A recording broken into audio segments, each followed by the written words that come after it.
There's something hidden inside me. What is it? It's a memory. A memory? A memory of what you did. Anyone can steal a painting. Let's start the bidding at £5 million. All it takes is a bit of muscle.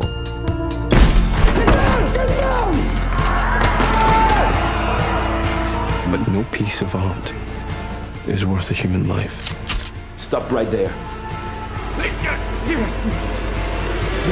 Bienvenidos una vez más a Roboraptor. Hemos estado ausente creo que sobre un mes o un mes y pico por mayormente rollos de estudios míos y también que hemos estado un poco descansando de cine, viendo más películas en casa, etcétera.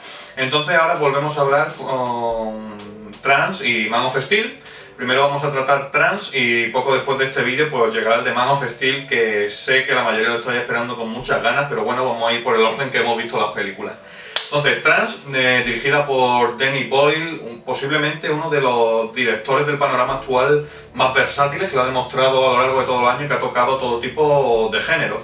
Por ejemplo, ¿tus películas favoritas de Danny Boyle cuáles serían? Así a bote pronto. Bueno, yo me encantó Slumdog Millionaire, también lo flipé con lo que fue capaz de levantar en las Olimpiadas de Londres. La verdad es que demostró tener un talento impresionante y la verdad es que así a ciencia cierta no se me viene ahora mismo otra a la cabeza. 28 días después. Sí, claro, también. Crosspointing. Sí, pues la verdad es que sí, demuestra tener una versatilidad impresionante. Porque siempre ha sido un director que le encanta el bajo presupuesto. Tú has visto Sunshine, yo siempre me he quedado con ganas de verla porque la vi una vez empezada pero no la quise ver. Que es un director que huye mucho del alto presupuesto. Sí. Dice que él se maneja mejor con pequeños costes Pero le saca muy buen partido, saca muy buenos resultados, sobre todo porque casi siempre en su dirección tiene una fotografía muy cuidada, un uso de la iluminación muy bueno, eso siempre en todas sus películas, y sobre todo muy buena mano en la edición, la supervisión de la edición de la película. Y eso es un gran punto muy importante en esta película, ya lo decimos, el cómo está editada, el juego que hacen algunas escenas, ya no solo cómo está grabada, sino cómo la monta. Dota esta película de una identidad bastante única. Vamos a pasar ya a hablar de los protagonistas y lo vamos enlazando con la trama, si te parece. Tenemos a James McAvoy, al que recientemente recordaréis de X-Men Primera Generación. Empezó ya a tener importancia como protagonista en Wanted. Y este año lo vamos a ver también en Filth, que es una película que os recomiendo que miréis el tráiler por YouTube, que va un poco por el rollo locura que tanto se le está pegando a este hombre. Y yo es un actor que desde que he empezado a verlo en películas, conforme ha ido alzándose en estos últimos años, me ha gustado bastante, me ha parecido bastante versátil y que no sé, que me desprende buen rollo este actor, ¿sabes? Siempre le veo con energía y aportando su toque muy personal a todos los personajes, pero a la vez que es camaleónico, se ciñe a lo que tiene. Bueno, aporta mucha vida también a lo que es el reparto, se le ve también siempre un actor muy jovial. Yo cuando lo vi por primera vez en la película, lo vi como un posible aspirante a Chico Nolan. Lo vi trajeado, trabajando y tal, me recordó mucho a DiCaprio en Origen. Es muy interesante la evolución de este personaje a lo largo de la película porque nunca te la acabas de esperar. Yo diría que es interesante la evolución de los tres personajes principales de esta película. Porque creo que eso, si no vamos a tener que repetirlo, ya lo decimos, es aplicable a todos los personajes de esta película. Ahí va. Y sí, sorprende mucho porque de pasar de hacer un blockbuster tan básico como X-Men Primera Generación, donde él demostró estar también genial, sí, o Wanted también, pasar a un film más íntimo, más de bajo presupuesto, pero más complejo, porque hay que decir que la película, si bien es de las más complejas que hay ahora en el panorama fílmico que puedes ir a ver al cine, la verdad es que consigue llevarte el actor al nivel que exige Danny Boyle. Podemos hablar, ya enlazando con el actor, del argumento. El personaje de James McAvoy trabaja en una galería de arte donde se producen subastas. Al principio nos introduce con una especie de monólogo y entonces un día hay como un atraco, un robo de una obra de arte. y se nos presenta que, bueno, vienen buscando estos señores que dónde está el cuadro, porque parece que él estaba involucrado en el robo del cuadro. Entonces ya, claro, eso contrasta con lo que se nos presenta al principio de que él trabajara y estuviera sufriendo el atraco. O sea, parece que estaba compinchado con ellos. Y por un golpe en la cabeza, pues se ha quedado como amnésico y tienen que llevarlo a una mujer, que la interpreta Rosario Dawson, para que le haga un tratamiento de hipnosis a ver si consiguen sacar la información de su cabeza. Entonces esto da juego a lo largo de toda la película, tras muchos giros, etcétera, sobre todo un tercer acto loquísimo, de a ver qué ha pasado con el cuadro, y se nos van descubriendo las motivaciones de los tres personajes principales de una manera bastante inteligente. Y hasta ahí podemos decir sin spoilear. Rosario Dawson, ¿qué te pareció? Bueno, yo la había visto anteriormente en Sin City, que me encantó, muestras a una chica de armas tomar desde el principio. Aquí se nos presenta como una tranquila psiquiatra hipnotista también, que se dedica a atender pacientes con diferentes tipos de males. Sí. La verdad es que queda muy bien explicado su tipo de profesión al principio cuando aparece por primera vez. Y el personaje de McAvoy va a intentar que ella le ayude para recordar dónde escondió el supuesto cuadro.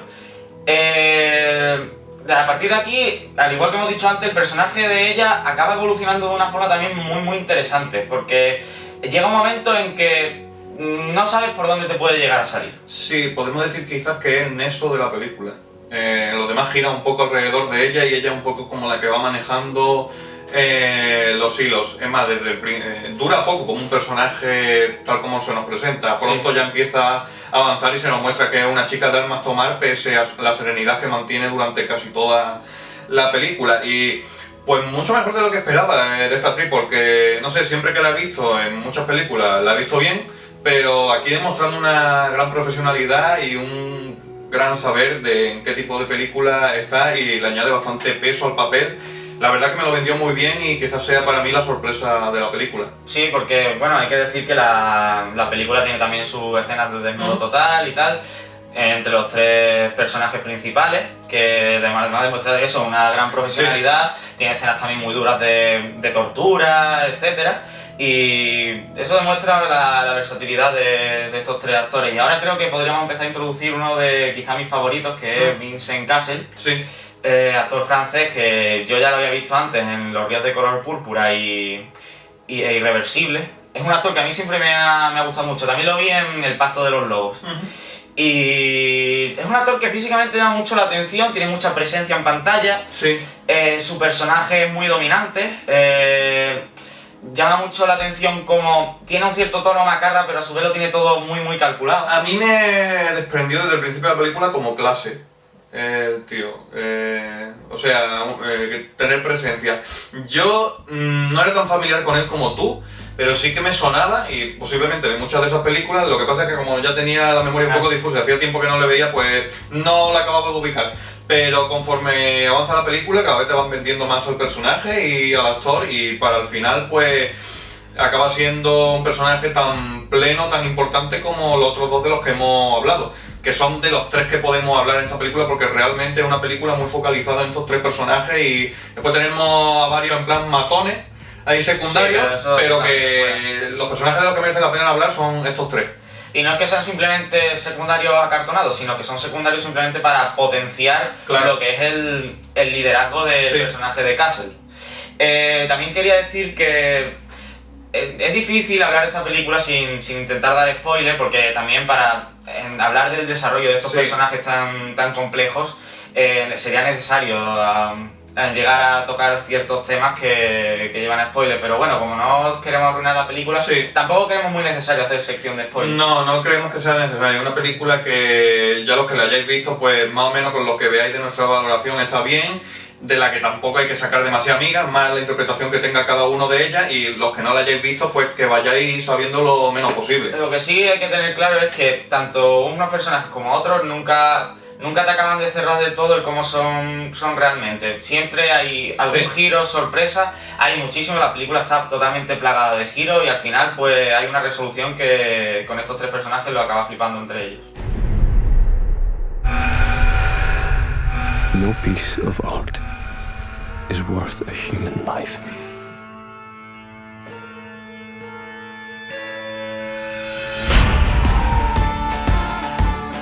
Where is it? I can't remember. I got hit on the head. That you remember. Have you ever been hypnotized before? Whatever is in his head, she can find. I want you to relax, Simon. Stop. What can you make him do? Anything. All part of your plan. Two of you planning it together. She put that there. It's not real. He wants the painting for himself. I don't believe that. Why did you lie to me? Encargándose de la banda sonora tenemos a un tal Rick Smith, con el que ninguno de los dos somos familiares, pero bueno, hemos mirado por encima. Y ha trabajado en películas como Vanilla Sky, ha trabajado antes con Danny Boyle, algo en televisión, pero siempre se ve como haciendo aportaciones. O sea que no ha sido en plan como compositor general de estas bandas sonoras, con lo cual podemos hablar de que es un compositor poco conocido. O sea, es como una apuesta fresca.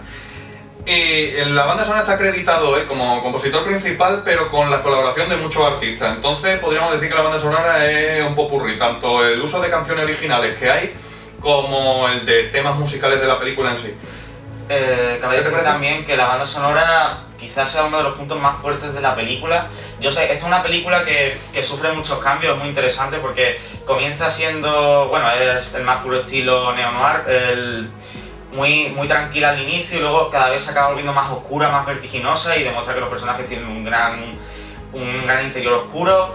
Y a lo largo de esos momentos te encuentras con escenas que son realmente tensas y ves cómo la música va progresando gradualmente y la verdad es que te deja en un momento de tensión que pocas veces una banda sonora te consigue. Sí, eso yo me gustaría enlazarlo con lo que hemos dicho al principio del dominio del montaje, de la edición, de la cinematografía, que Danny Boyle tiene una facilidad muy fácil de ver.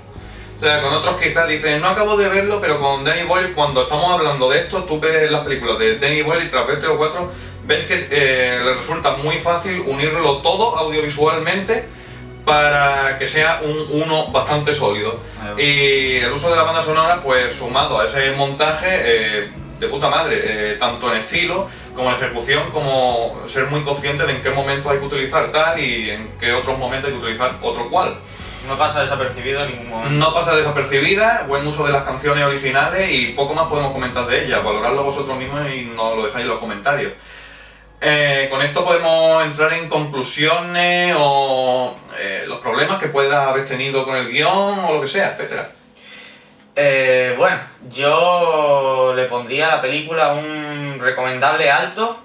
No le voy a poner un imprescindible porque no considero que para la gente en general la pueda considerar imprescindible. Es una película que yo nunca he entendido el por qué la gente decía qué complicada es Origen, es muy compleja, Origen en realidad es una película súper simple y esta película ya de por sí es verdaderamente complicada. Esta película son como 3 o 4 Origen. Sí, y siendo bastante más corta. La cosa con Origen es que es muy buena película, seguramente si habláramos de ella le diéramos el imprescindible. Lo que pasa es eso, un concepto inteligente, ejecutado muy bien, pero no tiene un desarrollo complejo, o sea, una película fácil de seguir para nada. Una película fácil de seguir para nada, que es una película fácil de seguir. Esta en concreto, o otras películas de este estilo, sí que en todo momento te tienen dándole a la cabeza y no te dan nada masticado, dejan mucho a tu interpretación. Así que es verdad lo que has dicho tú, y bueno, sigue. Si bien es verdad que la película está realmente cargada totalmente de giros, sí. Podría en algún momento llegar a saturarme un poco por eso, por llegar a ser tanta información diferente que se va tergiversando, cambiando y te va sorprendiendo, que igual eso podía manchar un poquillo la atención que puede tener un espectador normal que simplemente se ha sentado al cine a ver una película, pues le puede sorprender una cosa que no se esperaba. Se puede hacer difícil, se puede hacer una película muy difícil de ver, pero no es una película que no resulte para nada satisfactoria. Merece la pena el esfuerzo, es una historia que si la gente dice es imposible hacer películas originales e interesantes, esta película es completamente original y completamente interesante. y la verdad la disfruté mucho y por eso recomendable alto, casi imprescindible. Yo para mí ser un imprescindible porque yo no tengo ningún problema con el ritmo, pero es verdad que otra gente sí lo puede tener. Bueno, pues entonces habla por ti mismo. ¿Imprescindible? Por mi parte, para mí es un imprescindible. Y yo salí contento del cine, fue como casi... Como cuando fuimos a ver Oblivion, fue un experimento para ir a ver de penalti también El Hombre de Acero. Sí. Y fui sin haber visto nada de la película, como hice con Oblivion, y me encontré con algo más de lo que esperaba, la verdad. Y salí bastante satisfecho. Pues yo sumado a los pétalos que le he tirado a Danny Boyle, el montaje, etcétera, coincido con lo que tú has dicho, que se puede hacer difícil por momentos, que el ritmo por momentos pues te pierda un poco. A mí me pasó un poco quizás por la mitad, que o bien me saturó un poco, o no sé lo que hizo en varias escenas, que no era que perdiera el hilo de la trama, porque me enteré a la perfección, pero sí que perdí un poco el interés que tenía al principio y al final. Entonces eso me empañó un poco la experiencia. Por lo demás, perfectamente recomendable, un ejercicio de cine original y fresco que te hace que le dé al tarro. Pero bueno, a la hora de salir, no es una película con la que vaya a recordar durante mucho tiempo, o sea, la recordaré con cariño, la veré a menudo, pero no tiene esa chispa de imprescindible para mí que me quedo dándole vuelta a las películas. Entonces, le voy a dar un recomendable, pero hay material para una película imprescindible, como tú has dicho. Sí. Simplemente que a mí no me acabo de hacer el clic este de imprescindible, pero vamos, muy correcta en todos sus aspectos, perfectamente ejecutada, y eso, que quizás te puede perder por momentos y que le falte esa chispita.